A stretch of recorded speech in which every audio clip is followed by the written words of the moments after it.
Your opponent is a two-time incumbent, Tony. So without giving away all your strategies, how do you expect to beat him? A perfectly legitimate question, Mike, and I've got a perfectly legitimate answer for you without giving away the story. This is a very winnable district. It is truly a swing district. I believe that my passion and my purpose for running, I think, will resonate with people. But that alone doesn't get you elected. There is one thing, though, that I think as Democrats we do exceptionally well, and I'm very proud of my campaign as we speak. We have a ground operation, a grassroots operation that I would put up against any in the country. As you know, I've knocked lots of doors already. I'm doing all those wonderful things that people running for office do, parades and picnics and fairs and festivals.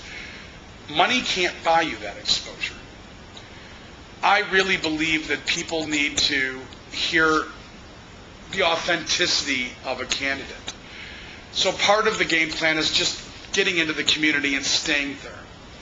I have always found it interesting that people criticize that kind of stuff, but there's a reason people do it. It's because it works. Part of the strategy is just to come up with a common sense approach, and again, accessibility. I was just talking about being accessible.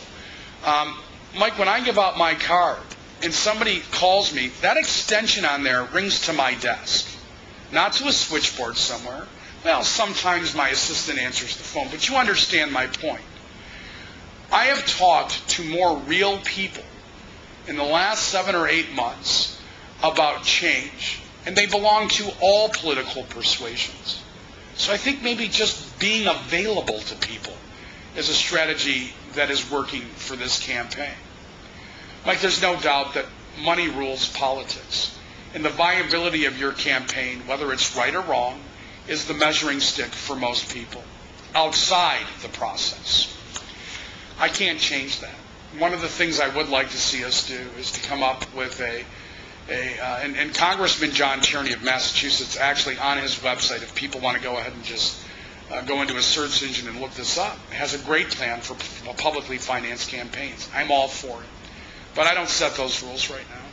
So all I can do is to do what every other candidate does. Get on the phone, appeal to people like those that are watching this right now. Every dollar, every $5, every $2,100, which is the legal maximum, gets us that much closer to creating dynamic change. And Mike, I will say this. One of the things that really excites me about this race is that you and I will one day be able to say when I'm elected that we changed the course of history. And I believe that.